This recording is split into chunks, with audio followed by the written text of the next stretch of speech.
Well, ahoy hoy, and welcome back to last week. I just want to say a quick thank you very much for all the support on the last episode, well, the first episode of this series. I'm looking to improve it and make it even better. So let's get into the last week's. Over in the land of the TikTokers LA, 2 police officers were fired for chasing a Snorlax on Pokemon Go rather than going after a robbery. They both got caught on film discussing whether they'd rather go for the Pokemon or the robbery and chose the Pokemon. They must have been quite disappointed when they realised they couldn't shoot the Snorlax in real life. A little update on our last week's stories of Prince Andrew. The Queen has removed titles. The official statement came out. With the Queen's approval and agreement, the Duke of York's military affiliations and royal patronage have been returned to the Queen. The Duke of York will continue not to undertake any public duties and is defending this case as a private citizen. Which is quite good and very happy, because that means the Queen has officially basically started the ball rolling. So, America, you've got him. Finish this. Please, do what you can do. Finish this. For the first time, we're all counting you to actually do some good.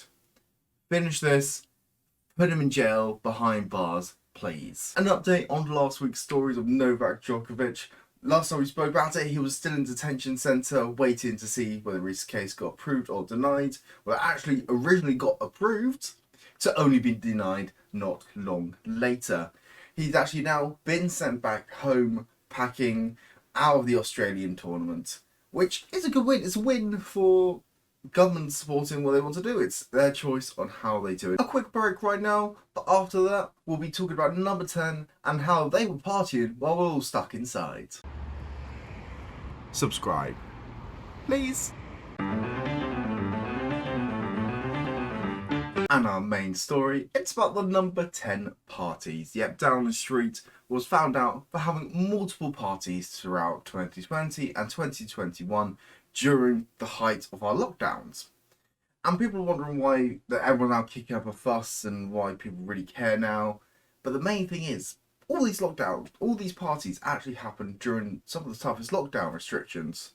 Whether you may have been able to not see a relative or a family member at home while they were in hospital, they were partying. And there's been multiple pictures. You may have seen the ITV breaking news where the spokesman for number 10 actually quit because they were joking about it. That's the only person who's left that was involved with the parties. No one else. The Prime Minister's still there. Everyone else is still there. Which so pointless. It was such a pointless resignation. It was just trying to get the heat off the back. But no, more and more parties get found out.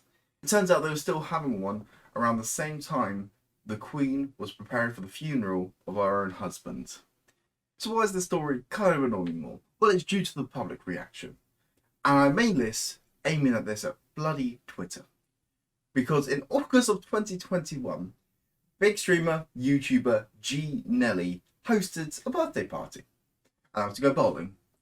And it was full of loads of different UK YouTubers from different sectors. And Twitter went into meltdown. It was like one of the funniest nights of Twitter, I'll give it that. It was a hilarious night. But people were more outraged at YouTubers going bowling than the Prime Minister organising parties during lockdown restrictions. This YouTube party happened in August. August was when in the UK, we had the most relaxed rules. You didn't have to have a maximum meeting numbers. You could meet as many people as one. You didn't have to have masks. And everyone on Twitter was like, oh no, what am I doing? Oh, please, apologise. But, the leader of the country has now done it, and, it's all okay. The thing with this, it's the principle. And we all know they like a good party. We've all seen Michael Gove have his little dance out in Scotland. Matt Hancock getting his a bit touchy-feely there. And even Boris Johnson was caught in the act during there. And they apologise. They're not apologising because of the parties and because it's a spitting in the face of every single one who has been in lockdown and have followed the rules. They're apologising because they were caught. That's it. And when you have these new elections, everyone goes, oh, it's not for me. That doesn't mean anything for me. This is why people say vote in elections, because this is what it is. This is the Conservative Party, whether you like to name or not. They're the party in government. They're the ones who did this.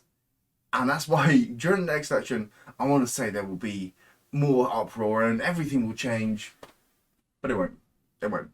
Because I've done politics, I stood in elections myself, and unfortunately the same thing happens, is we all forget about this. We'll forget about it in the next couple of years. We've not got a general election for 2024, I believe, 2025.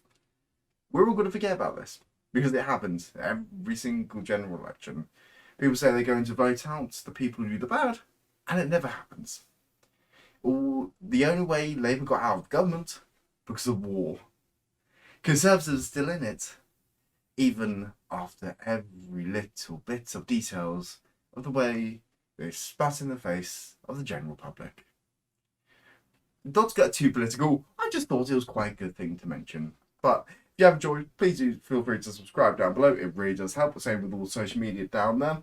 Thank you for watching, and see you later.